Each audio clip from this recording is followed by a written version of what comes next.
네, 안녕하세요. 네, 역시 냉정한 반응을 보이시는군요. 네. 점심은 다 드시고 오셨을 테니 이 시간쯤 되면 대단히 졸릴 거라고 생각하고 윈도우즈 8.1에 추가되어 있는 API가 약 5천여 개 정도 됩니다. 그래서 어마어마한 발전을 했죠. 그래서 8.0에 비해서 8.1은 굉장히 많이 성숙했다라고 제 개인적으로는 이야기하고 있습니다. 보통 보면 마이크로소프트의 0.1은 굉장히 중요한 버전이거든요. 보통 어떤 기술적으로 무리수를 두는 버전이 1.0씩 올라간다면 이제 사용자의 눈높이를 맞추는 버전이 0.1입니다. 그래서 여러분들이 절대 다수가 많이 사용하시고 계실 윈도우즈 7 같은 경우도 원래 버전은 6.1입니다. 내부 커널 버전은. 그리고 6.0은 우리가 함부로 입에 담기 힘든 윈도우즈 비스타가 6.0이었고요. 그래서 내부적으로 커널은 똑같은데 이걸 어떻게 실행하느냐에 따라서 조금씩 달라집니다. 그래서 사용자가 받아들일 때는 비스타는 별로였는데 윈도우즈 7은 좋아 라고 하는데 소프트웨어적인 측면에서 봤을 때는 큰 차이가 없다는 거죠. 그래서 윈도우즈 8.0에 비해서 8.1 같은 경우도 안에 내부적으로는 큰 차이가 없습니다. 근데 체감하기에는 굉장히 많은 차이가 있습니다. 그래서 그런 부분들 어떻게 만들어내는지 설명을 하나씩 드리려고 합니다.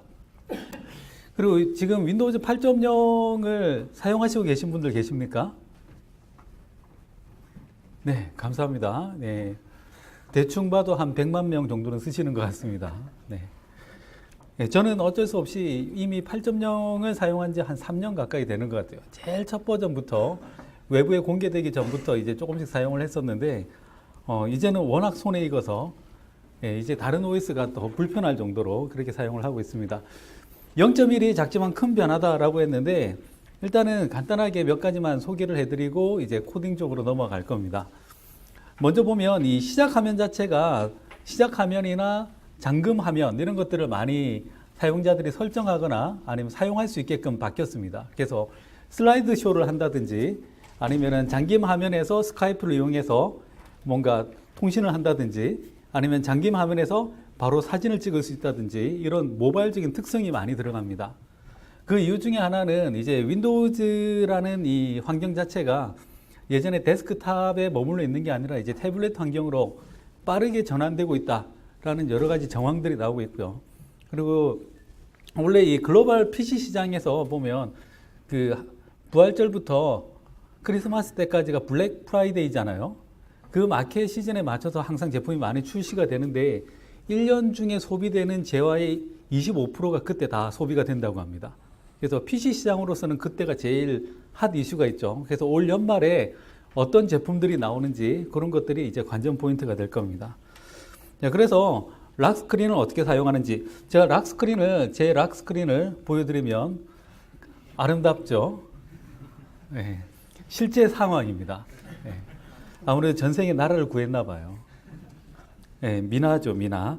근데 이 락 스크린에서 이렇게 아래로 내리면 바로 이렇게 카메라가 나와요. 그래서 지금은 제가 노트북을 쓰고 있는데 나중에 태블릿 같은 경우에는 바로 아래로 내려서 바로 지나가는 미나를 사진을 급하게 찍을 수 있는 그런 기능이 이미 들어와 있다는 거죠.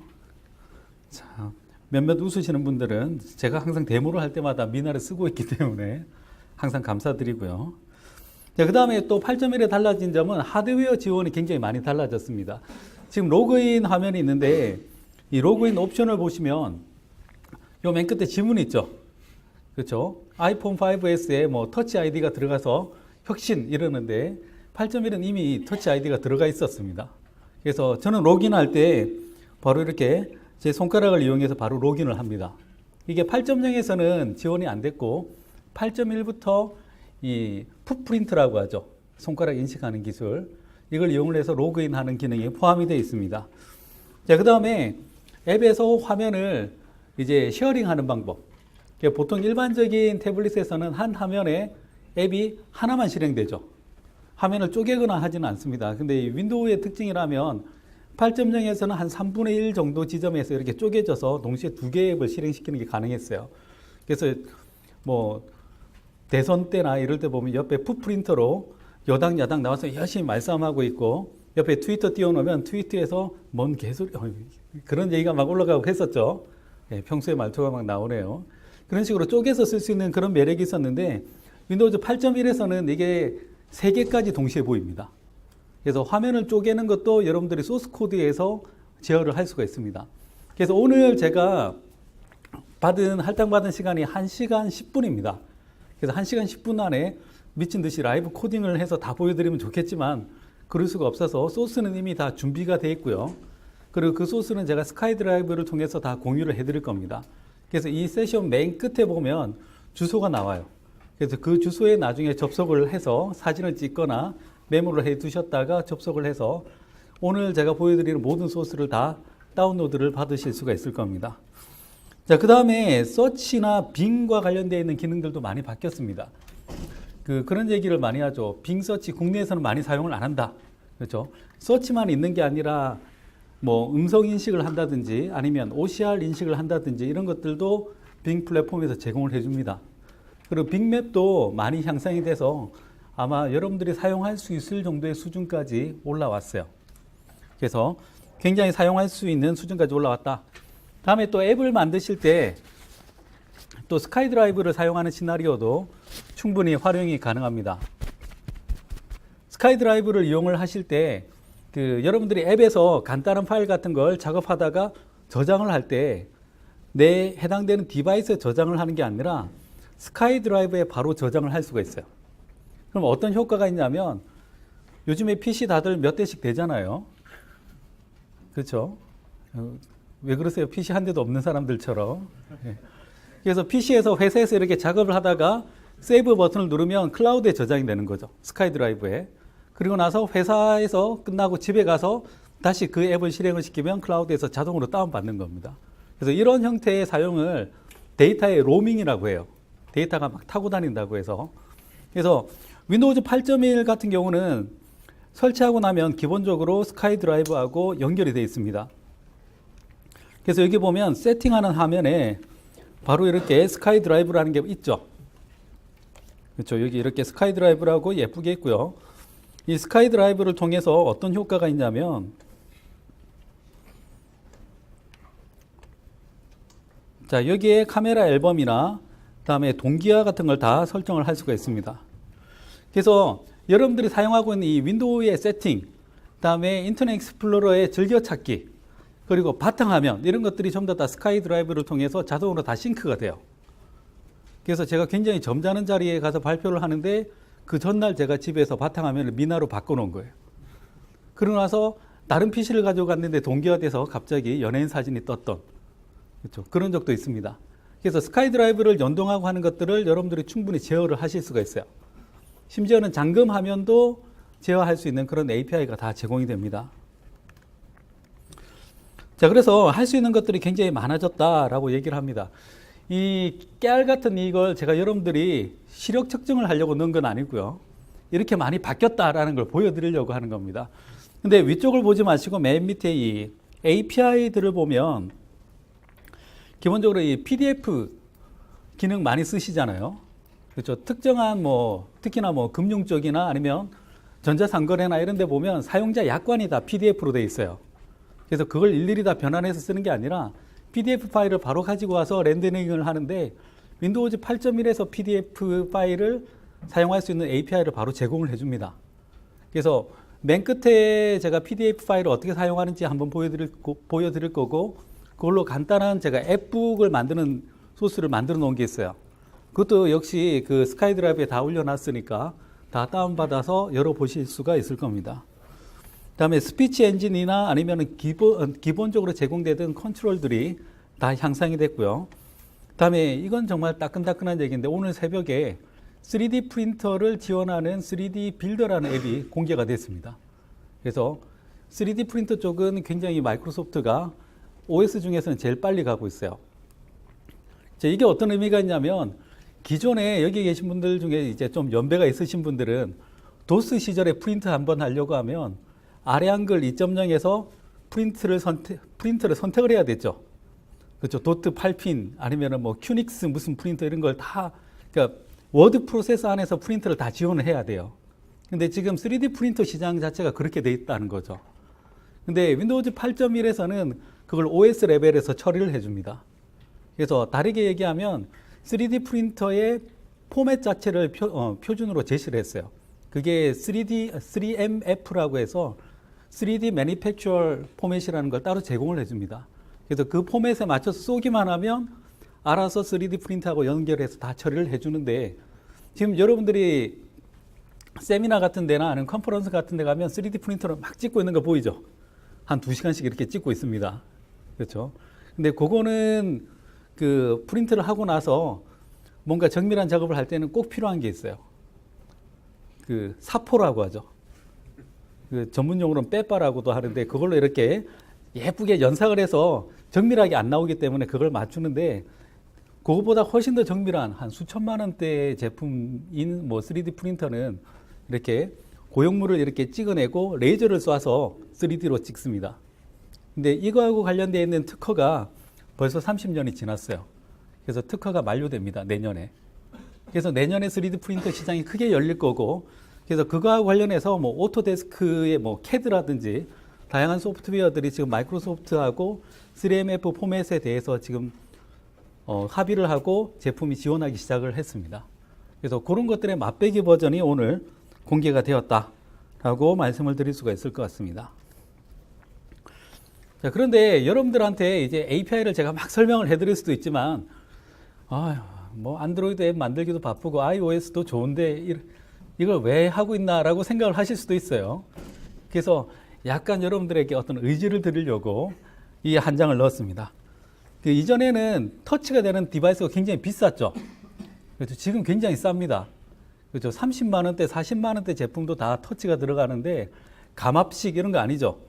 그렇죠. 옛날에는 왜 손톱으로 이렇게 막 누르고 스타일러스 펜 잊어버리면 손톱 이렇게 깎아가지고 스타일러스 손톱 만들고 그랬었잖아요. 나만 그랬나요? 근데 지금은 터치 성능 자체도 다 좋아졌습니다. 그 다음에 또 달라진 게 뭐냐면 올 하반기에 8인치대의 제품들이 굉장히 많이 출시가 됩니다. 그래서 그게 그 델에서 나온 모델이 300불대인가? 제가 링크를 밑에 있으니까 그걸 한번 보도록 하고요. 그 다음에 배터리 시간이 거의 8시간씩 갑니다. 그러니까 8인치 태블릿인데 그렇게 가게 된 이유는 인텔이 달라져서 그렇습니다. 예전에는 인텔이 굉장히 좀 고압적이었을 수도 있어요. 제품 쭉 찍어놓고 사갈래면 사가 했는데 요즘에는 원하는 게 뭐예요? 라고 물어봐요. 그래서 물어보고 요즘에는 그 아톰이라고 하면 안 좋은 기억이 있죠. 예전에 넷북에 대한 추억이 있죠. 근데 그걸 코드코어, 옥타코어로 만들어줍니다. 그래서 굉장히 저전력인데 오래가게 만들어 놓은 거예요. 그래서 성능과 전력 문제를 함께 잡는 게 있고, 두 번째로 요즘에 나오는 칩셋에 보면 사가셔서 뭐 하시려고요? 물어봐요. 그래서 필요하면 LTE 칩을 넣어줍니다. 태블릿이 인터넷이 안 되면 소용이 없잖아요, 사실. 그래서 요즘은 CPU 안에 그 시스템 보드에 들어가는 칩하고 코드코어 이상의 아톰 CPU하고 LTE나 CDMA 칩을 같이 넣어서 제품이 이미 나와 있습니다. 그래서 그거 하나만 넣으면 저전력의 PC가 굉장히 저렴하게 나와요. 그래서 나오는 게 제가 링크를 오늘 아침에 찾아봤는데요.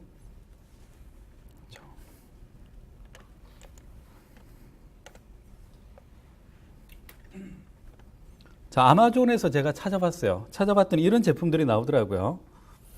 자, 델에서 나오는 모델인데 윈도우즈 8.1 태블릿이고 313불입니다.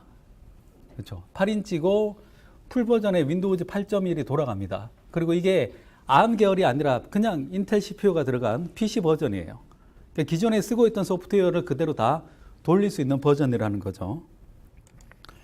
64기가짜리가 358.98이에요. 이 정도면 살만하죠. 그렇죠. 아이패드보다는 훨씬 매력적인 가격이 나올 것 같습니다. 들어보면 무게도 그렇게 무겁지 않아요. 델뿐만 아니라 아수스나 레노버에서도 여기 나와 있네요. 이런 모델들이 나오는데 이건 더 싸요. 299.99. 자, 믿을 수 없는 가격. 예, 마감 임박. 예, 이런 것들을 사서 이제 들고 다닐 수가 있다는 거죠. 그래서 지금은 제가 아직까지 외부로 공개할 수 없는 몇 가지가 있어요.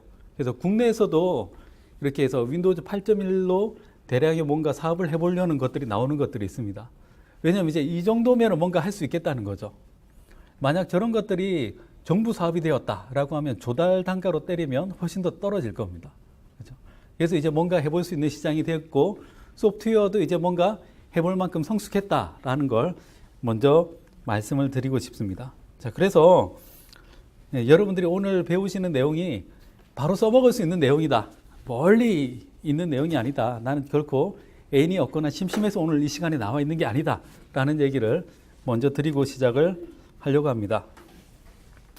자, 그래서 이제 윈도우즈 8.1 개발을 하는데 이제 가장 기본적인 건 개발 툴이 필요하겠죠. 그래서 오늘 주제가 비주얼 스튜디오 2013입니다. 그렇죠? 한국 사람들은 이상한 습관이 있어요. 숫자가 12 이하의 제품에는 꼭 영어로 숫자를 얘기해 주는 습관이 있어요. 근데 12가 넘어가면 한국말로 하죠. 그렇죠? 윈도우즈 8, 그렇죠? 윈도우즈 7. 근데 비주얼 스튜디오 2013, 오피스 2013. 그 기준점이 12인 것 같아요. 12가 어렵나요? 그래서 이 제품을 읽을 때도 그냥 비주얼 스튜디오 2013이라고 얘기를 할 겁니다. 여기 보면 기존에는 별도로 제품이 나갔던 게 바로 익스프레션 블렌드가 있었어요. 근데 블렌드가 이제는 비주얼 스튜디오 라이센스 안에 함께 포함이 되어 있습니다. 저건 뭐냐면 저작 툴이라고 할 수 있어요. 디자인 툴이라기보다는. 왜냐하면 디자인 툴인 그 일러스터나 포토샵에서 만들어진 것들을 가지고 와서 여기에서 예쁘게 폼을 짤 수 있는 도구가 바로 이 익스프레션 블렌드입니다. 근데 여기 계신 분들은 이보다는 이걸 더 많이 사용을 하시게 될 거예요. 바로 비주얼 스튜디오죠. 그렇죠? 단언컨대 지상 최고의 개발 환경, 비주얼 스튜디오입니다. 많은 사람들이 오바라는 눈빛을 주는데 저는 단언컨대 그렇게 믿고 있습니다. 이 비주얼 스튜디오가 특히나 이 OS 버전하고 맞춰서 같이 올라갑니다. 그래서 이번에 윈도우즈 8.1을 사용을 하시려면 반드시 비주얼 스튜디오 2013을 사용을 해 주셔야 됩니다. 근데 올라가면서 그냥 숫자만 올라가면 안 되잖아요. 그래서 제가 봤을 때 가장 큰 변화점 중에 하나가 바로 이렇게 모니터링 툴이 굉장히 좋아졌어요. 지금 이건 뭘 모니터링 하고 있냐면 파워를 모니터링 하고 있는 겁니다. 이미 2006년 이후로 뭐 10불불 하케 이런 데 가봐도 더 이상 어떤 화두가 성능이 아니에요. 예전에는 어떻게 하면 어떻게 루프를 돌아서 조금이라도 더 빨리 돌릴까였는데 요즘엔 시연어 하시는 분들도 어떻게 하면 배터리를 조금이라도 덜 쓸까에 대한 고민을 하고 있다는 거죠. 그만큼 모바일 시장으로 넘어갔다는 겁니다. 자, 그래서 제가 한 가지를 먼저 보여드리고 시작을 하겠습니다.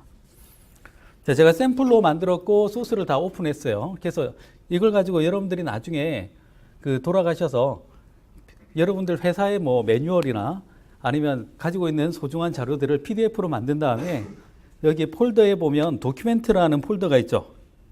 그렇죠. 여기에 ebook.pdf 요 파일만 바꿔치면 이북이 돼서 나옵니다. 그래서 요걸 일반적으로 실행을 시키면 자, 요런 식으로 실행이 돼서 나오죠. 자, 앱북 가이드 해서 저는 파워포인트를 가지고 바로 이렇게 만들어 봤습니다. 그리고 필요하면 이렇게 원하는 위치로 이동도 할 수 있고, 자, 이런 것들을 만들었는데 이게 도대체 이 앱만 실행을 시키면 갑자기 배터리가 쭉쭉 다는 거예요. 그래서 이럴 때는 어떻게 분석을 하느냐 하면, 자, 일단은 제가 로컬 컴퓨터로 실행 환경을 바꾸고요. 다음에 여기 디버그 쪽에 보시면 이렇게 성능 및 진단이라는 게 있습니다.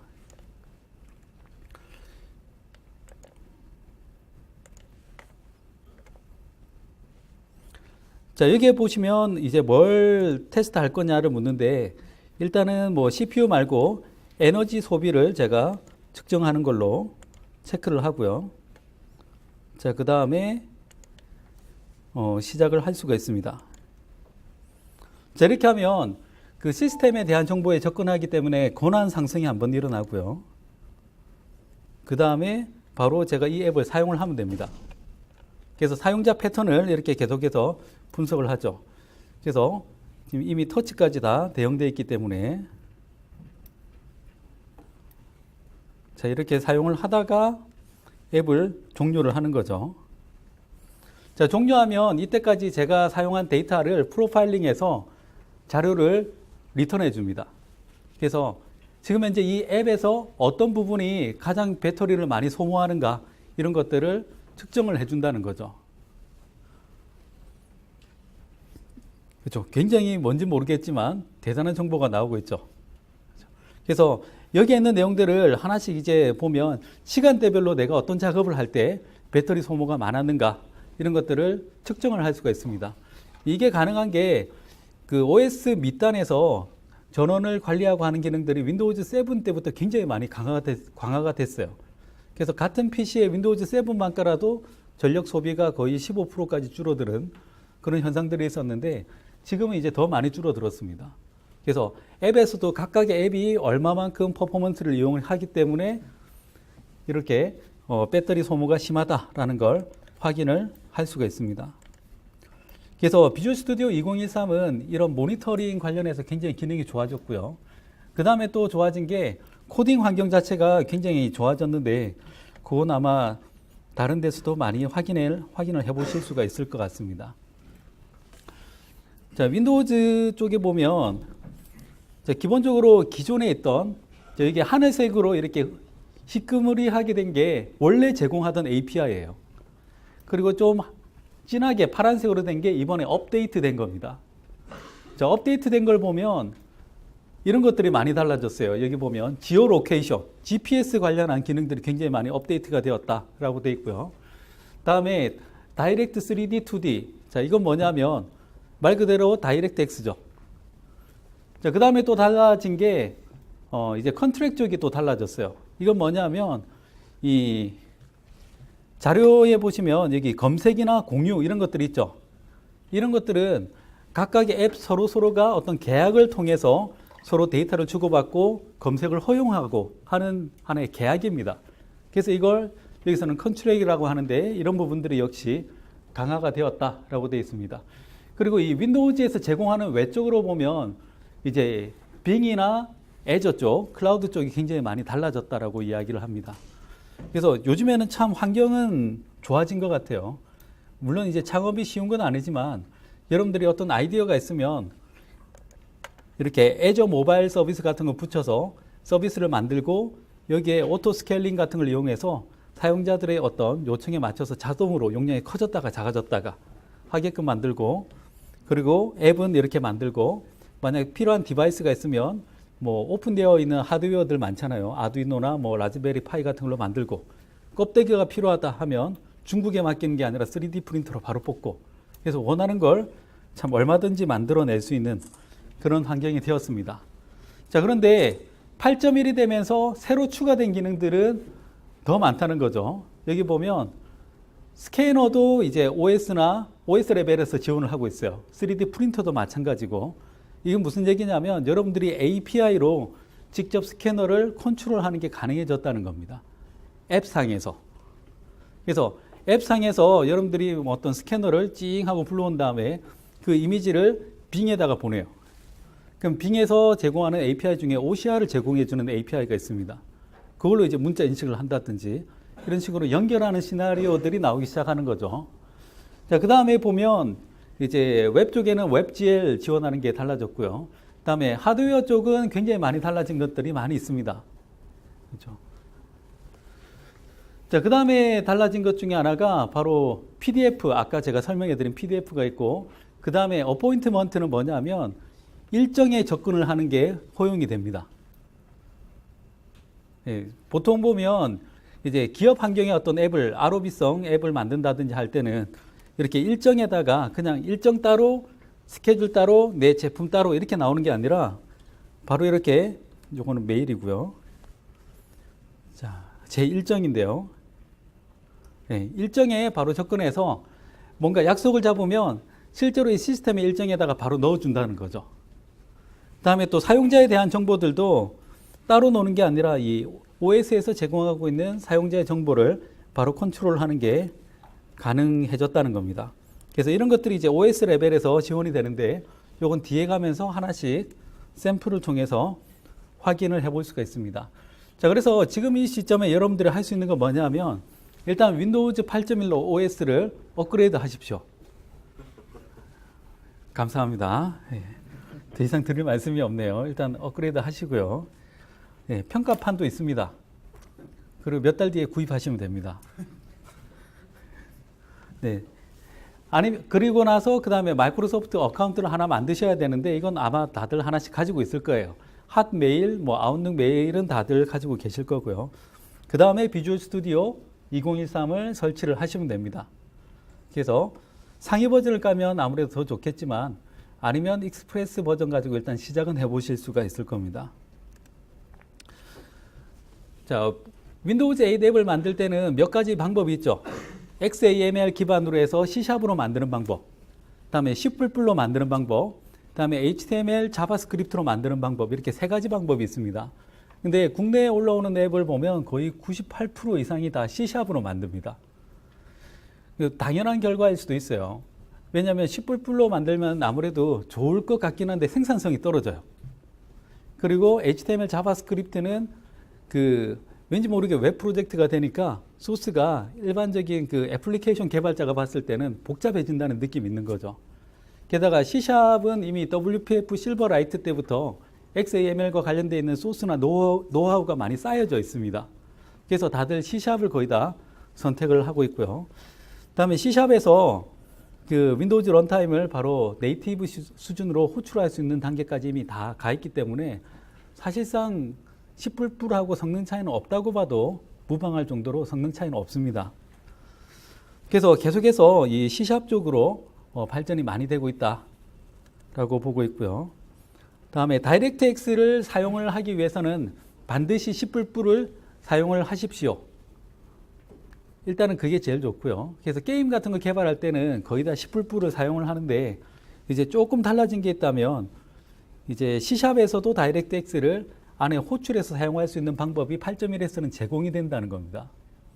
근데 다이렉트X를 쓰려면 그냥 풀로 C++로 사용하는 게 관리하는 측면에서는 훨씬 더 낫습니다.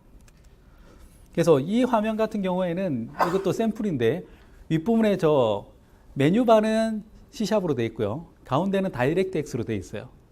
그래서 이런 식의 활용이 예전에 WPF에서도 있었죠. 그렇죠? 안에는 WPF고 바깥쪽에는 Win32 API로 이렇게 싸는 그런 경우들도 있었는데 이제 그거는 궁여지책 혹은 꼭 필요한 경우에만 사용을 하시는 게 좋습니다. 자, 그 다음에 본격적으로 이 8.1 API를 살펴보기 전에 꼭 권장을 해드리는 것 중에 하나가 이 윈도우즈 애저 모바일 서비스라는 게 있습니다. 찾아보면 자료도 많고요. 한국어로 되어 있는 자료들도 많습니다. 이게 뭐냐면 윈도우즈 애저가 클라우드 서비스라는 건 다 아시죠? 예, 감사합니다. 저분에게 엑스박스를 드리고 싶습니다. 네, 곧 새 버전이 나온다는데요. 자, 한탄 같은 말이었고요. 이 윈도우즈 애저 모바일 서비스 같은 경우에는 노티피케이션이 지원이 됩니다. 푸시 노티피케이션이 지원이 돼요. 이게 무슨 얘기냐면 보통 왜 안드로이드나 아이폰 같은 데서 이렇게 카카오톡 할 때 이렇게 뿅 뜨는 거 있죠. 그게 서버 쪽에서 이렇게 뿅 쏘면 클라우드를 타고 이렇게 와가지고 디바이스에 와서 이렇게 노티피케이션이 뜨는 건데 그걸 하는 단계를 보면 일단은 뭐 구글이나 애플이 제공해 주는 서비스에 내 서비스를 이용하는 사람들의 그 디바이스 아이디를 다 등록하죠. 그렇죠. 등록하고 나서 거기다가 뿅 쏘면 그쪽 클라우드에서 한꺼번에 쫙 뿌려서 노티피케이션을 띄우는 그런 형태로 동작이 됩니다. 이 윈도우즈 애저 모바일 서비스는 아이폰, 안드로이드, 윈도우즈 폰 상관없이 한꺼번에 다 관리해 줍니다. 그래서 서비스를 만들 때 이걸 이용해서 여러분들이 만약 서비스를 만들게 되면 윈도우즈뿐만 아니라 다른 플랫폼까지도 한꺼번에 관리를 해요. 이렇게 서비스가 바뀌는 이유 중에 하나는 이제 윈도우즈 하나만 하는 사람이 없다는 거죠. 그렇죠? 대부분 다 아이폰, 안드로이드 다 하기 때문에 서비스의 구현 방법 자체는 이렇게 바뀌어서 나갈 수밖에 없습니다. 또 하나 또 좋아진 점 중에 하나는 최근에 오토 스케일링 기능이 포함이 되어 있어요. 그래서 어떤 조건을 줍니다. CPU가 몇 프로 이상 올라가면 자동으로 인스턴스를 만들어서 추가해 주세요. 그러니까 서버가 자동으로 늘어나는 거죠. 그리고 나서 또 몇 프로 이하로 떨어지면 자동으로 줄어서 없어지는 겁니다. 이런 기능이 오토로 된다는 거죠. 그래서 보통 보면 한국 같은 경우는 한국을 대상으로 하는 서비스 같은 경우에는 낮에만 이렇게 늘어나고 새벽이 되면 확 줄어들어야 되겠죠. 그리고 줄어든 만큼 비용은 지불이 안 돼도 됩니다. 그래서 스카이프도 이런 식으로 운영이 되고 있어요. 이렇게 했더니 안 쓸 때는 거의 한 30% 정도만 돌려도 되더라는 거죠. 그래서 나중에 서비스를 만들 때는 이런 걸 꼭 활용을 해 주십시오라고 말씀을 드리고요. 다음에 또 하나가 이게 빙 쪽에서 제공해주는 SDK에서 주는 겁니다. 일단은 빅맵, 서치, OCR, 다음에 서치 API, 여기는 스피치고요. 다음에 ADS, 요거는 광고 쪽이고, 이거는 번역 엔진입니다. 그렇죠. 번역 엔진은 아직까지 믿지 마십시오. 네. 아버지가 가방에 들어갈 수도 있고요. 네. 가끔 이제 땡큐 이런 거 넣어보면 너에게 감사한다. 이렇게 번역을 해주기도 하고, 특히 개발자들은 이제 클래스가 교실로 번역돼서 나오는 경우들도 있습니다. 그래서 근데 저기 맵은 쓸만할 거예요. 맵하고 OCR 정도는 아마 사용을 실제로 할 수 있는 수준이다라고 말씀을 드릴 수가 있을 것 같습니다. 이게 지금 윈도우즈에 기본적으로 제공되는 맵이에요. 자, 지금 현재 위치가 여기다라고 나오는데 나오죠. 국내 업체하고 제휴해서 국내의 맵의 정밀도가 굉장히 많이 올라갔습니다. T맵 정도의 정밀도다라고 보시면 됩니다. 그래서 이제 충분히 쓸 수가 있는 수준이고, 그리고 또 그 GIS라고 하죠. 지역 정보하고도 이미 다 연동이 끝났습니다. 그래서 경로를 서울역 해서 조회를 해보면 네, 가는 길이 이렇게 조회돼서 나오죠.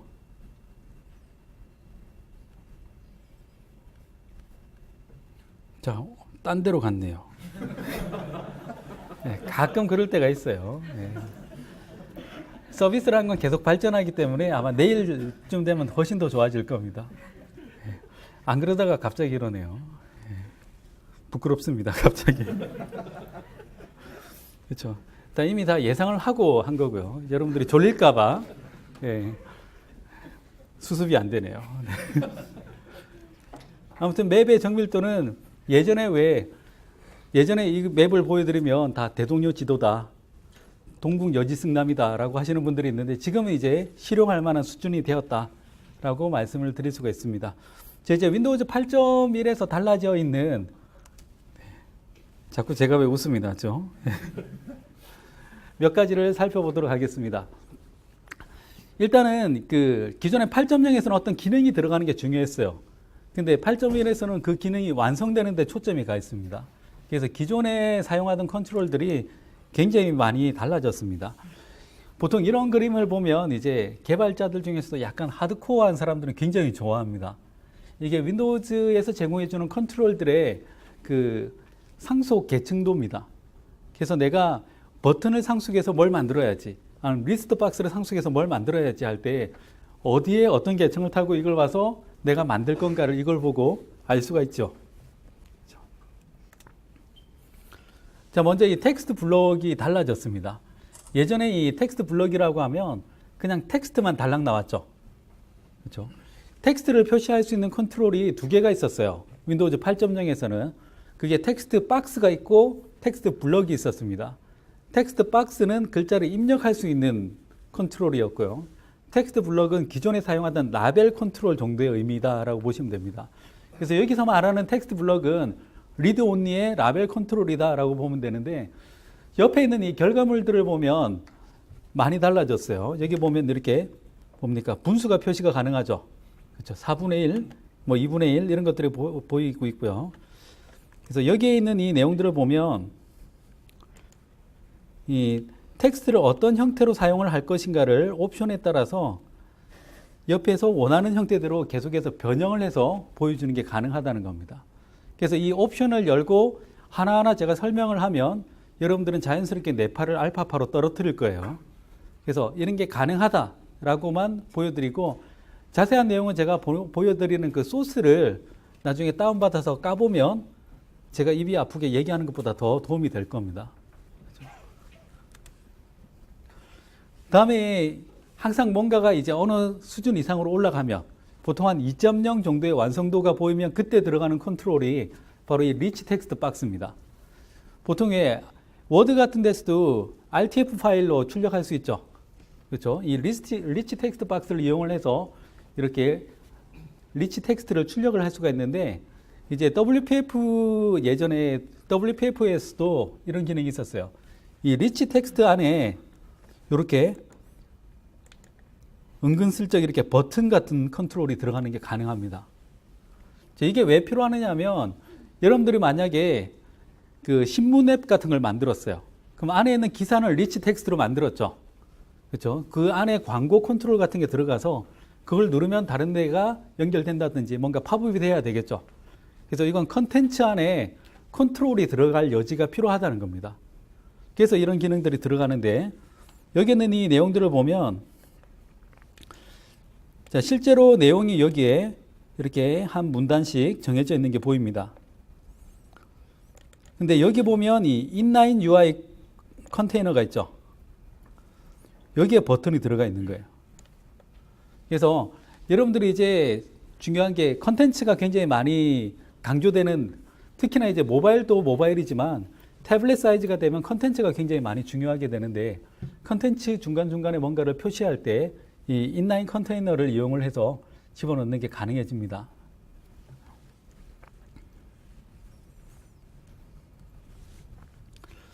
자, 그 다음에 보면 이 프로그레스 링은 8.0하고 크게 달라진 바는 없습니다.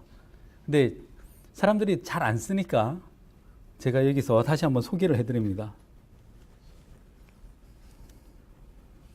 자, 그래서 제가 이거하고 관련되어 있는 샘플을 보여드리겠습니다. 나중에 샘플에서 이 컨트롤 데모라고 하는 이 샘플을 찾아보시면 됩니다.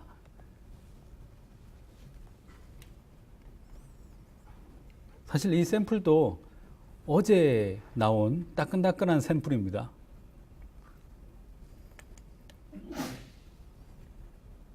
자, 이럴 때는 많이 당황하셨어요. 자, 재빌드를 하고 전기로 돌아가는 건 다 뭔가 다시 해보면 다 됩니다. 자, 떴네요. 네, 이렇게 나왔습니다. 여기에서 일단은 텍스트 디스플레이를 보면 아까 본 대로 이렇게 나와 있고요. 이 텍스트 디스플레이라는 폼이 있어요. 나중에 이 프로젝트에 보면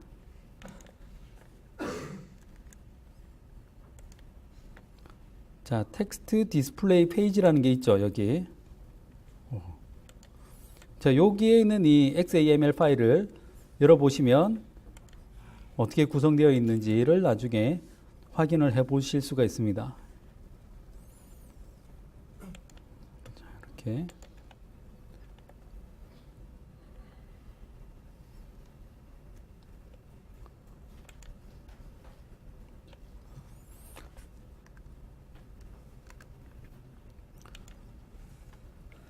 자, 다음에 이 리치 텍스트 박스를 열어보면 지금 버튼에 이벤트가 전혀 걸려있지 않기 때문에 실제로 동작은 안 되는데 리치 텍스트 한가운데 얘가 붙어 있을 수 있다라는 걸 보여주고 있고요.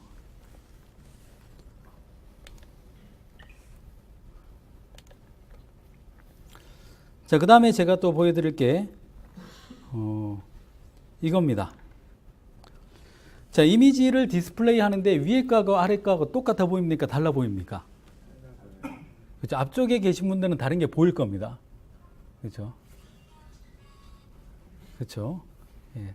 다른 걸 확인하신 분들은 일어나셔도 좋습니다. 그렇죠? 자, 여기 보시면 뭐가 달라졌냐면 위에 거는 이미지가 사이즈가 이만한 거예요. 이 화면에서의 제가 절대 사이즈를 보여드리면 이만한 건데 이걸 그냥 폭만 줄여서 넣은 거예요. 밑에 거는 뭐냐면 이만한 사이즈를 실제 이 사이즈에 맞게끔 새로 렌더링해서 넣은 겁니다. 자, 그러다 보니까 아래쪽은 안 깨지는데 위에 쪽은 깨져 보이는 거죠. 그렇죠? 그래서 이미지를 표현할 때 그 사이즈에 맞게끔 다시 한번 사이즈를 디코딩하는 옵션이 들어가 있어요. 그렇죠? 이렇게 하면 제일 처음에 이걸 로드할 때는 시간이 더 걸릴 거예요. 대신 로드되고 나서는 메모리가 굉장히 많이 절약이 됩니다. 그렇죠. JPG, GIF 다 압축 포맷은 그게 파일로 있을 때는 압축이 되어 있지만 메모리에 올라와 있을 때는 본래 사이즈를 다 차지하죠. 그래서 굉장히 부담스러운 게 사실은 이미지인데 이렇게 해서 사용을 하면 실제로 메모리에서 사이즈가 줄어듭니다. 딱 그 사이즈에 맞춰서 다시 올라오기 때문에. 그래서 뭔가 큰 컨텐츠를 보여줄 때는 그 사이즈에 맞게끔 한 번씩 디코딩을 해주면 훨씬 더 가벼운 앱이 될 수가 있다는 거죠. 그래서 이게 바로 0.1이 변화되면서 이런 디테일이 살아나는 겁니다. 그래서 이 컨트롤이 어디 있냐면 저 아래쪽에 있는데 여기 있네요. 자, 소스라고 되어 있는데 여기 보면 MSAppx라고 이렇게 경로가 되어 있죠. 이건 뭐냐면 앱 패키지 안의 경로입니다. 그래서 경로 설정을 하지 않으면 이게 기본이에요. 그래서 프로젝트 안에 있는 어셋 폴더 밑에 있는 이미지 밑에 있는 pro2.png라는 파일을 읽어 드리는 겁니다. 근데 밑에 보시면 이미지 소스를 이렇게 불러 드리는데 비트맵 이미지에 자, 디코드 픽셀의 폭이 600이라고 되어 있죠. 그러면 폭을 600으로 줄여서 다시 디코딩을 하는 겁니다. 그래서 훨씬 더 간단하고 쉽게 가볍게 동작을 시킬 수가 있습니다. 자, 그 다음에 이 텍스트 인풋을 보는데 자, 여러 가지 인풋을 하고 있는데 여기 보면 이런 이모티콘 같은 것도 들어가고 있고요.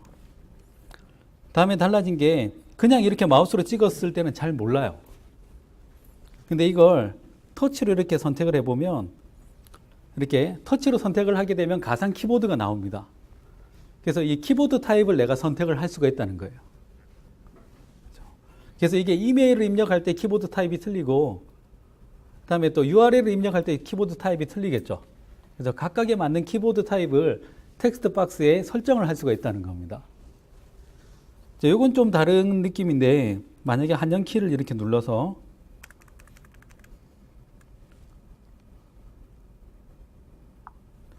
자, 여기서 제가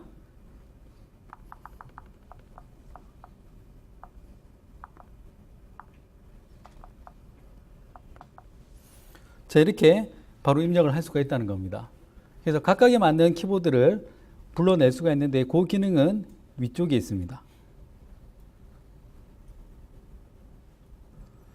자, 여기 보시면 입력의 어떤 인풋 타입에 인풋 스코프라는 속성이 있고요. 자, 여기 보시면 이메일이라고 되어 있죠. 이렇게 하면 이메일 입력에 필요한 골뱅이가 강조된 키보드가 나온다는 겁니다. 자, 여기 말고 이 아래쪽에 보시면 자, 그냥 단순한 알파벳 기반의 폼이 있고요. 다음에 넘버를 기준으로 한 키보드도 제공이 됩니다. 그렇죠?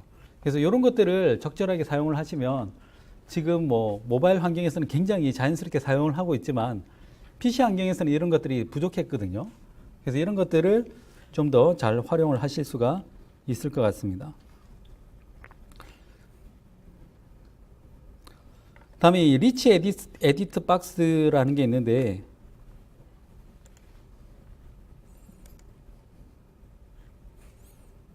자, 저한테 가지고 있는 RTF 파일을 바로 이렇게 읽어드리면 바로 이렇게 파일을 읽어드릴 수가 있죠. 그렇죠? 그러니까 워드 파일이나 이런 것들로 되어 있는 자료들을 RTF 파일로 출력한 다음에 그걸 바로 노드에서 이렇게 보여주는 것도 가능합니다. 그렇죠?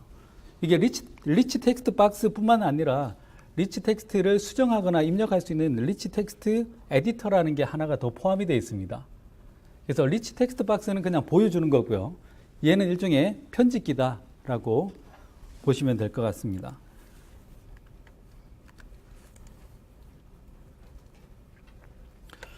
다음에 이 날짜를 입력할 때 사용하는 게 데이트 피크하고 타임 피커가 있는데 이게 부실한 면이 있었습니다. 그래서 8.1에서는 훨씬 더 정확하게 날짜하고 연, 월, 일 이런 것들을 입력할 때 터치로 좀 더 쉽게 입력할 수 있게끔 하는 기능이 포함이 되어 있습니다.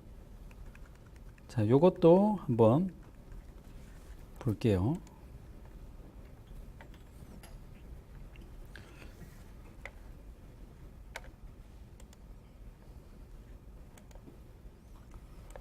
자, 그래서 이제 터치에 맞춰서 월이나 요일이나 이런 것들을 입력할 수 있는 환경이 바뀌었습니다. 그래서 어떤 사람들은 윈도우즈 폰에서 사용하던 스타일이 더 좋았다라고 하시는 분들도 있는데, 일단은 이번 텀에서는 스타일이 이렇게 지정이 됐습니다. 자, 그 다음에 이건 뭐냐면 이름만 봐서는 뭔가를 이렇게 날릴 것 같죠. 그렇죠? 이 윈도우즈 8.0에서 앱을 만들 때 제일 아쉬운 점이 뭐냐면 팝업창 한번 띄우는 게 생각보다 어려웠습니다. 그리고 간단하게 버튼 눌렀을 때 그 위에 뭔가 이렇게 잠깐 띄우는 게 어려웠는데, 그런 것들을 좀 해결할 수 있게끔 나온 기능이라고 보시면 됩니다. 자, 요 속성을 보면, 자, 기본적으로 여기 보면 이렇게 버튼이 있죠. 그렇죠? 이 WPF나 실버라이트나 이때 보면 그 기본적으로 글자가 들어가는 타입이 컨텐츠 타입이에요. 그렇죠? 이게 텍스트가 아니라 컨텐츠라는 이유는 저게 오브젝트 타입입니다. 그래서 버튼의 저 가운데 이미지를 넣으면 글자 대신에 이미지가 나오는 버튼이 되고, 내가 원하는 뭐 리스트 박스를 집어넣으면 버튼 안에 리스트 박스가 들어가고, 이런 자유도를 주려고 여기 컨텐츠가 들어갔는데, 그거하고 별도로 속성을 하나 더 만들어낸 겁니다.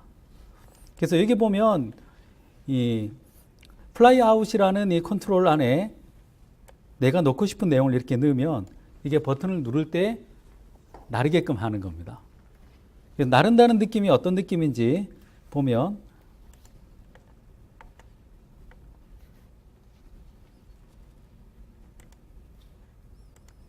자, 이런 게 나르는 느낌이라는 거죠. 그래서 버튼을 누르면 그 버튼 안에 정의되어 있는 플라이 아웃을 이렇게 날려서 보여줄 수가 있고요. 자, 이렇게 리스트로도 선택을 하거나 만들 수도 있습니다. 그래서 여러분들이 원하는 컨트롤을 이제 좀 더 자유롭게 만들 수 있는 그런 컨트롤 기법이 제공이 되고 있다라고 보시면 될 것 같습니다. 그래서 위에서 제가 보여드린 건 이 기본적으로 스택 패널로 하나 싸고 그 안에 텍스트 블럭하고 버튼으로 이렇게 만든 거고요. 아래쪽은 뭐냐면, 자, 아래쪽은 뭐냐면 메뉴를 추가할 수 있는 메뉴 플라이 아웃을 사용을 해서 이렇게 메뉴를 집어넣은 겁니다. 그렇죠? 그래서 이런 것들은 굉장히 활용하기가 좋습니다. 어떤 것들 선택하거나 할 때 인터페이스 자체도 굉장히 터치에 적합하게끔 되어 있거든요. 그래서 이런 것들을 잘 활용하시면 8.1용 앱을 만들 때는 굉장히 많은 도움을 받을 수가 있을 것 같습니다.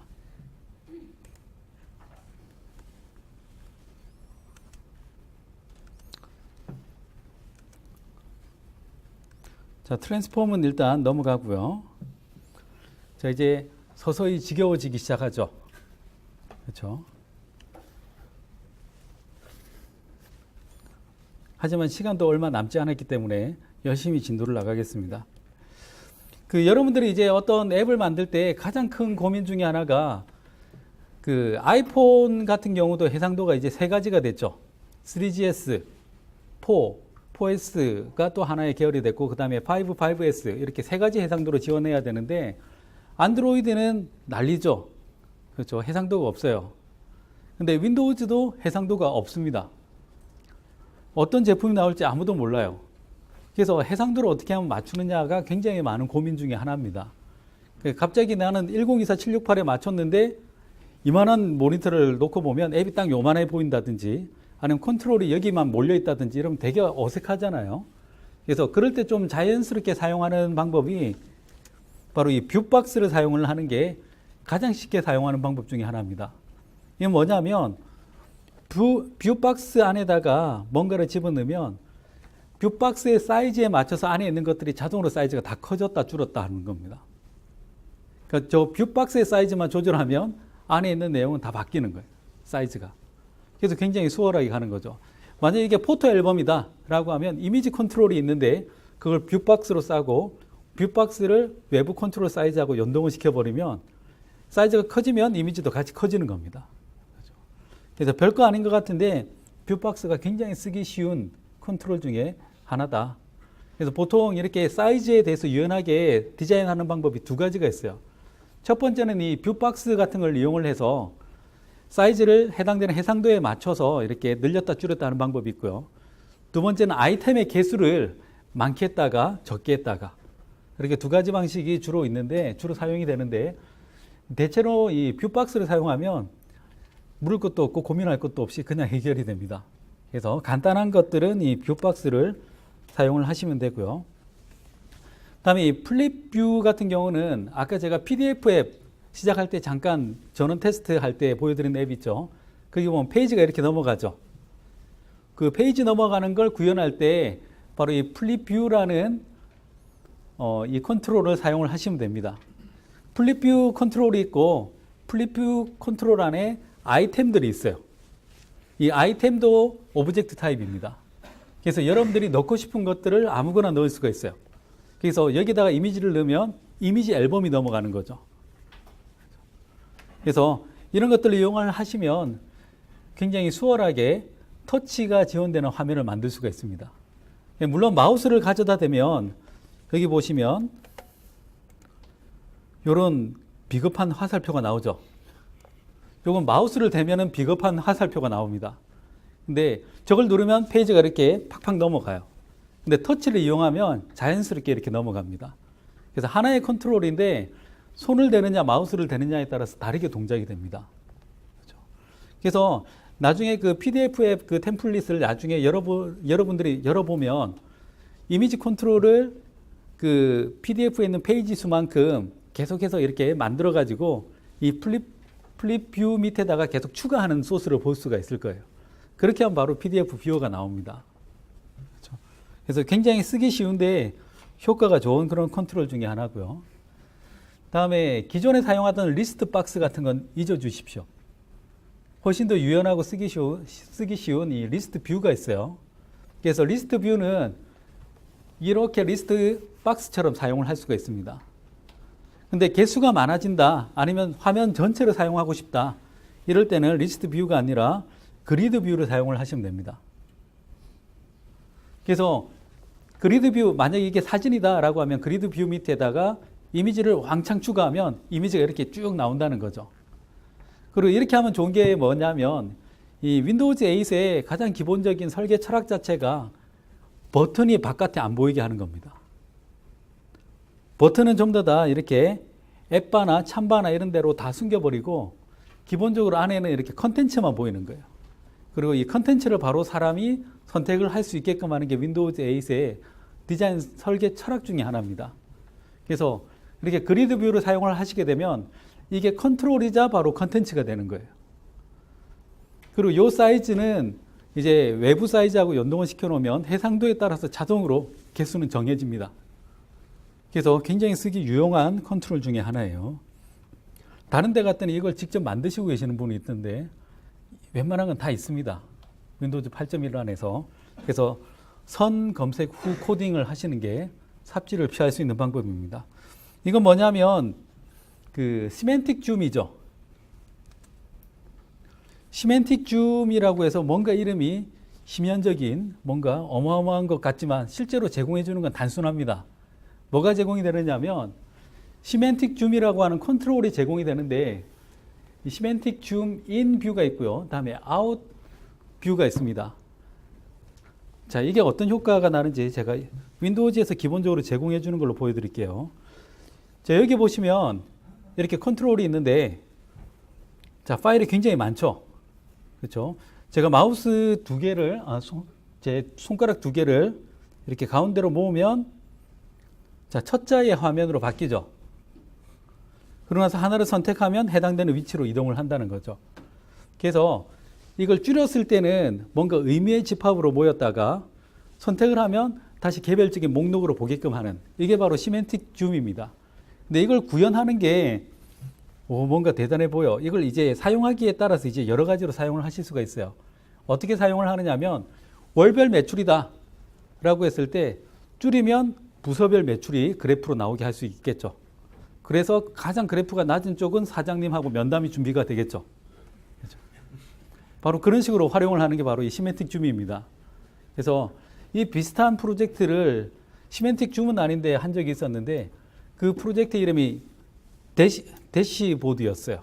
전체를 볼 수 있는. 근데 거기에 이름이 뜨면 죽어요. 그래서 데스노트라고 불렸던 프로젝트가 있었어요. 근데 그런 것들을 만들 때 아주 유용하게 쓸 수가 있는 거죠. 그래서 줌인 되었을 때 컨트롤하고 줌아웃 되었을 때 컨트롤을 여기다가 넣으면 됩니다. 말이 좋아서 컨트롤이지 안에 들어가는 건 직접 다 만들어야 된다는 거예요. 그래서 손가락을 쥐락펴락 했을 때 그 동작만 지정해 주는 것만 컨트롤에서 제공해 주고 안에 아이디어는 좋게 얘기하면 자유도가 높고요. 나쁘게 얘기하면 제공해 주는 게 없습니다. 직접 다 만들어야 돼요. 근데 그 아이디어를 구현할 수 있는 기반만 제공을 해드리고 있습니다. 자, 그런데 윈도우즈 8 때는 이랬어요. 뭐가 이랬냐면 여기가 320 픽셀입니다. 여기서 이제 딱 쪼개졌다는 거죠. 그래서 이렇게 둘러 쪼개서 쓰더라도 320 픽셀 아니면 이쪽으로 320 픽셀 이렇게 사용을 했는데 윈도우즈 8.1이 되면서 그런 320 픽셀이라는 한계가 없어졌어요. 자, 제가 하나를 보여드릴게요. 자, 이건 제 메일 박스인데요. 버스폰 폰의 달인에서 메일이 왔네요. 네, 대가 시크릿 노트. 자, 여기서 제가 보면 아래쪽에 이렇게 링크가 있어요. 진짜 특정 사이트를 홍보할 생각은 없습니다. 그냥 링크가 필요했어요. 자, 이걸 누르면 화면이 반으로 쪼개지는 게 보이죠? 그렇죠? 여기는 인터넷 익스플로러가 나오고 여기는 메일 앱이 나온 거예요. 그렇죠? 자, 이렇게 화면이 이제는 딱 반띵이 됩니다. 전처럼 320 픽셀로 이렇게 쪼개지는 게 아니라 자, 이렇게 반띵이 될 수밖에 없었던 이유. 예전에 이 320 픽셀로 쪼개질 때는 화면이 1024768에서는 쪼개지지가 않았어요. 화면이 좁아서. 근데 그런 해상도도 필요하더라는 거죠. 그래서 쪼개고 싶으면 이제 반으로 쪼개는 겁니다. 그래서 이렇게 된 이유 중에 하나는 8인치 태블릿 때문이기도 합니다. 그래서 작은 태블릿에서도 화면을 쪼개려면 어설프게 자르는 게 아니라 확실하게 반으로 쪼개는 거죠. 그리고 이 상태에서도 필요하면 이렇게 사이즈를 조절을 할 수가 있습니다. 그래서 8.0하고는 일단 디자인하는 방법 자체가 달라졌습니다.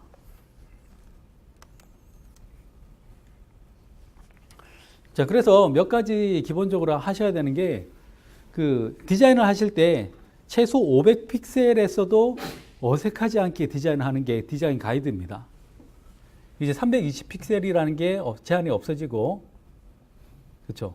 이제 반띵을 하기 시작했기 때문에 반띵에서 최소한 좌우로 이격을 고려했을 때 500픽셀 정도에서도 굉장히 자연스럽게 보여야 되는 거예요. 그리고 필요할 때는 320에서 499 사이, 그러니까 500 이하에서도 320 픽셀을 고려해라. 이건 뭐냐면 기존의 윈도우즈 8에서 돌아갔던 앱 같은 경우는 320 픽셀을 어느 정도 사람들이 쓰고 있다는 거죠. 그래서 그걸 고려해 달라라고 하는데 일단은 무시하셔도 될 겁니다. 320 픽셀은. 왜냐하면 빠르게 8.1로 업그레이드가 되고 있기 때문에 그렇고요. 그 프리 사이즈를 위한 제한을 보면 일단은 사이즈에 대응하기 위해서 이 사이즈를 정가운데로 커지면서 정가운데로 배치시키는 방법이 있고, 그다음에 한쪽으로만 이렇게 몰아서 보여주는 방법이 있고, 그다음에 아까 보여드린 뷰박스 같은 걸 이용을 해서 사이즈를 직접적으로 키우는 방법이 있습니다.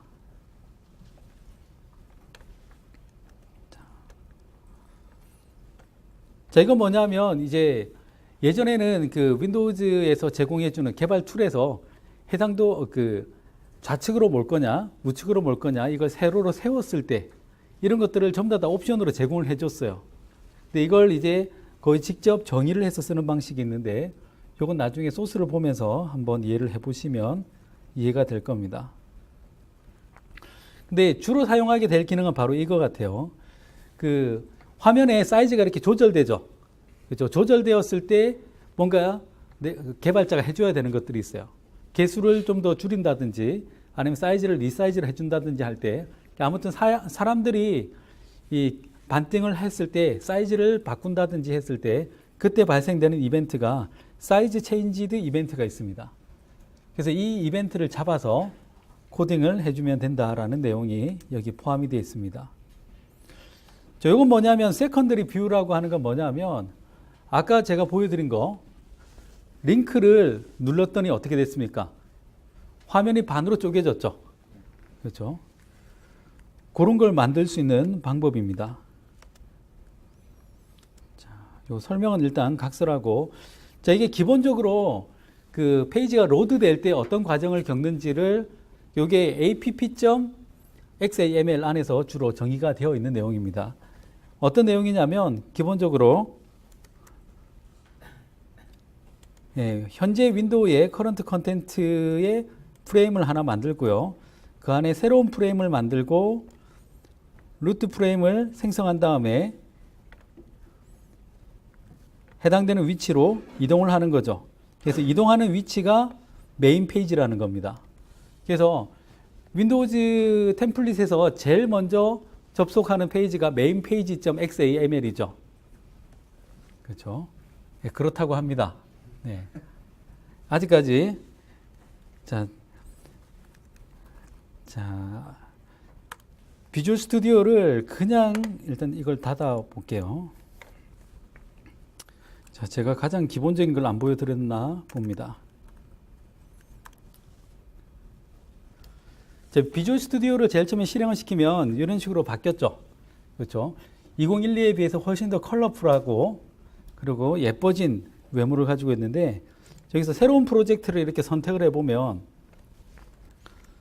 자, 저는 주로 이제 C#을 사용하니까 C# 언어를 선택을 했고, 여기 보면 윈도우 스토어가 있고 윈도우가 있죠. 그렇죠? 여기서 윈도우 스토어를 선택을 해야 윈도우즈 8 앱을 만들 수 있는 모드로 들어갑니다. 그렇죠? 그래서 여기 스토어에 들어가 보시면, 자, 이런 것들을 선택을 해서 만들 수 있게끔 되어 있는데요. 자, 이건 뭘까요? 그냥 빈 페이지죠. 빈 프로젝트를 만들어 주는 거고, 다음에 이건 그리드를 만들어 줄 수 있는 거. 다음에 8.1에서는 사이즈가 서로 다른 타일이 기본이 되는, 그걸 이제 허브 컨트롤이라고 하는데, 허브 컨트롤을 사용할 수 있는 템플릿이 이게 새로 추가된 겁니다. 다음에 화면을 어떻게 분할할 건가, 이런 내용들이 여기 포함이 되어 있고요. 자, 이렇게 기본적인 템플릿들이 있고, 여기서 하나를 제가 선택을 해서 만들어 보면, 자, 가장 기본적으로 나오는 게 바로 이 메인 페이지.xaml이라는 거죠. 그렇죠? 그래서 이리로 가는 과정을 제가 소스에서 일단 보여드린 겁니다. 그래서 페이지를 먼저 하나 만들고 그 안에 프레임이 있고 그 프레임으로 이동을 하는 거예요. 다른 페이지를. 이동을 한다는 건 다른 페이지를 여기다가 로드한다는 의미가 되죠. 그렇죠? 자, 그런데 그러면 아까 보여드린 것처럼 화면이 반으로 쪼개진다는 건 어떤 의미일까요? 기존에 있는 창이 아니라 새로운 창이 하나 더 생기고 그쪽에다가 다른 페이지를 로드시키는 거죠. 그렇죠? 그래서 명령어 자체가 core application이라는 게 있고요. 여기에 보시면 기본적으로 create new view라는 메소드를 호출해서 새로운 뷰를 하나 만드는 겁니다. 그렇죠?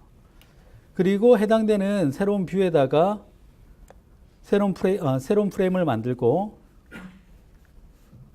그쪽으로 이동을 하게끔 돼 있어요. 그래서 새로운 페이지 이름이 좀 길긴 하지만 뭐 세컨더리 윈도우즈 컨텐츠 페이지라는 페이지를 하나 만들어 놨을 거예요. 그래서 새로운 페이지를 만들고 그쪽으로 이동을 시키면 페이지가 쪼개집니다. 자, 이게 어떤 효과가 있는지 제가 이건 소스로 실행을 시켜서 보여드릴게요.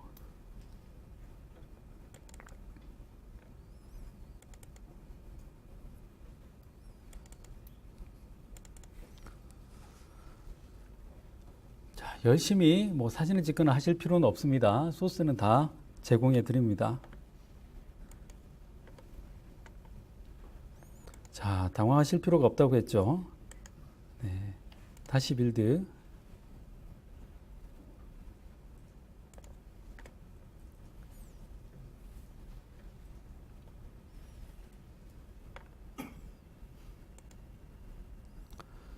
자, 제가 이 버튼을 누르자마자 화면이 반으로 쪼개졌죠. 그렇죠? 자, 이걸 어떤 식으로 또 활용을 하실 수가 있냐면, 자, 이 윈도우의 화면을 제가 지금 복제로 했는데 이걸 확장으로 바꿔볼게요. 자, 확장이 됐죠. 지금 보여드릴 수가 없는데 뭔가 많이 있는데, 자, 제 컴퓨터 화면은 그냥 그대로 있어요. 이렇게. 예, 그냥 그대로 있어요. 예, 마술을 하는 게 아닙니다. 예. 왼손 봐, 난 오른손 볼 테니 이런 거 하실 필요 없습니다.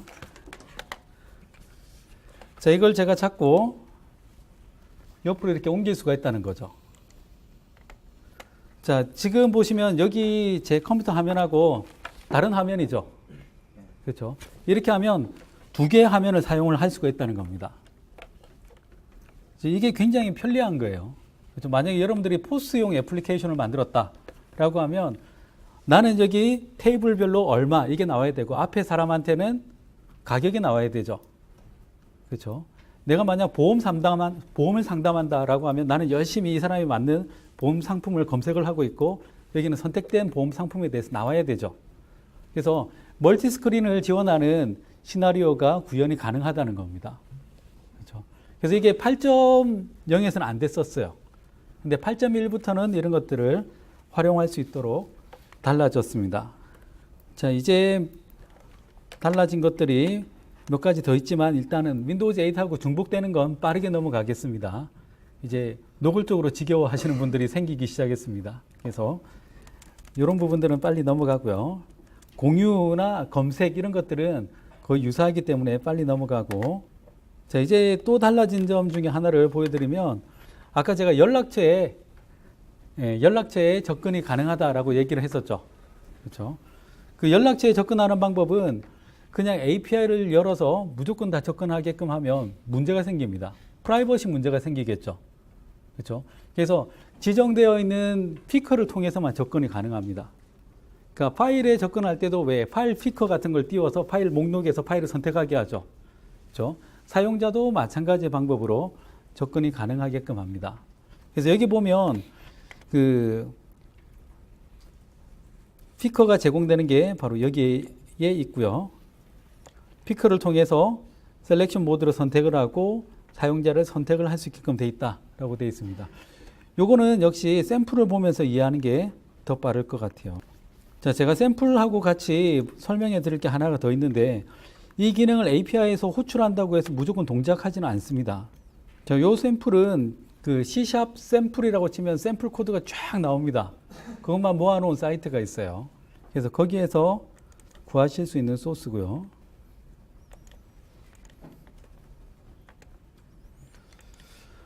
자, 여기에 보시면 이렇게 사용자를 선택할 수 있게끔 되어 있죠. 그렇죠?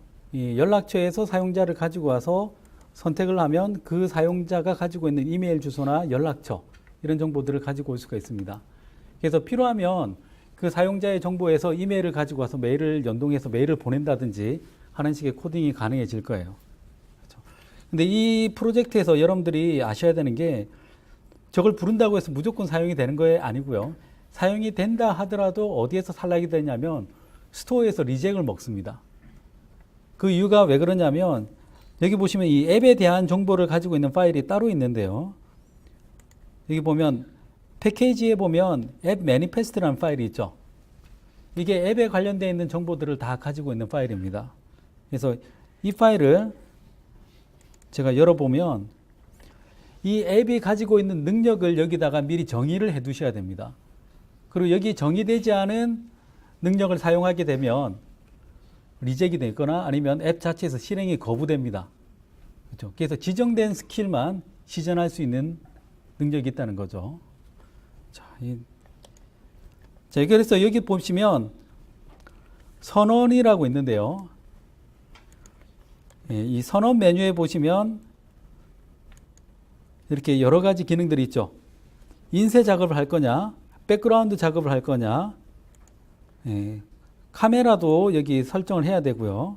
인증서나 백그라운드 작업, 인쇄, 다음에 공유, 검색 이런 것들이 전부 다 여기에 먼저 내가 이 기능을 쓰겠다라고 매니페스트에 정의를 해놓고 호출해야 됩니다. 그리고 저게 설정이 되어 있으면 스토어에서 검사하는 사람들은 매니페스트 파일을 보면 이 기능을 쓰겠다고 정의되어 있죠. 그럼 그걸 하나하나 다 열어서 다 테스트를 해봅니다. 그래서 불필요하게 이걸 체크를 많이 해놓게 되면 나중에 스토어 인정할 때 시간이 많이 걸립니다. 근데 이게 없이 그냥 간단한 것만 체크를 해놓고 하면 굉장히 빠르게 통과가 돼요. 그래서 제가 아까 PDF 앱 같은 경우에 간단한 개발자 가이드 같은 거 만들어서 PDF로 넣고 인터넷부터 이 전체 기능을 다 뺐어요. 다 필요 없으니까. 제일 빠를 때는 30분 만에 통과된 적도 있습니다. 그렇죠? 심사는 중국에서 많은 사람들이 해주고 있습니다. 자, 이렇게 확인을 할 수가 있고요. 마찬가지로 여러분들이 어포인트먼트, 일정 같은 데 접근할 때도 역시 관련되어 있는 기능이 필요합니다.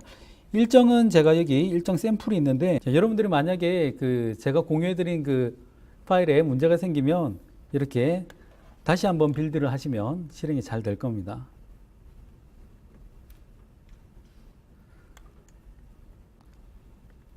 자, 제가 add appointment를 선택을 하자마자 이게 나오죠.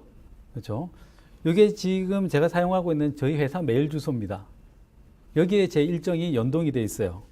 그래서 보면 오늘 오후 4시 35분에서 5시 35분 이렇게 일정이 잡혀 있죠. 그리고 메모가 이렇게 붙어 있는데 추가를 누르는 순간 추가가 됐어요. 그리고 이건 뭐냐면 방금 추가한 일정의 고유 아이디입니다. 그래서 나중에 이 고유 아이디를 가지고 해당되는 일정을 다시 연결해서 갈 수가 있어요. 이건 어떤 식으로 활용을 할 수가 있냐면, 만약에 택배 기사를 관리하는 앱이다 라고 하면 뭔가 일정을 짜고 나서 각각의 택배 기사 사람들의 아이디에다가 일정을 넣을 수가 있겠죠. 그렇죠? 넣고 나서 이게 제대로 됐는지 추적한다든지 하는 것들이 가능할 겁니다. 그렇죠? 그래서 생각보다 굉장히 유용한 앱이고 유용한 기능이고, 자, 이제 제 일정표를 열어보면 방금 제가 샘플에서 추가한 일정이 이렇게 추가되어 있는 게 보입니다. 그렇죠? 그래서 훨씬 더 활용할 수 있는 건덕지가 많은 기능이다 라고 말씀을 드리고 싶습니다. 자, 이건 어떻게 사용을 하느냐 하면, 어포인트먼트라는 아예 객체가 있습니다. 그래서 그냥 새로 하나 만들고 거기에다가 서브젝트, 스타트 타임, 다음에 듀레이션, 로케이션, 디테일을 넣고 바로 날리면 들어갑니다. 굉장히 수월하죠. 왜냐하면 관련되어 있는 기능이 이미 네이티브 파일로 OS에 있는데 그걸 단넷으로 한번 싼 거예요. 그래서 걔 호출해서 그냥 이거 해 라고 하면 다 들어가는 겁니다. 그래서 생각보다도 잘만 찾으면 적은 노력으로 만들 수 있는 게 굉장히 많습니다. 그렇죠. 자, PDF는 일단은 시간 관계상 패스를 하겠습니다. 대신 제가 풀 소스를 제공을 해드리겠습니다. 그래서 그걸 보시면 될 것 같습니다. 자, 그리고 윈도우즈와 관련해서는 또 따로 자세한 세미나가 있습니다. 그래서 11월 27일 저녁 때 오시면 이제 좀 더 구체적으로 기능을 하나하나 설명해 드린 세미나가 또 있습니다. 자, 이제 주소가 떴네요. 아래쪽은 스카이드라이브고요. 위쪽은 페이스북 페이지입니다. 제가 주로 IT 관련한 정보들을 올리거나 하는 페이지인데요.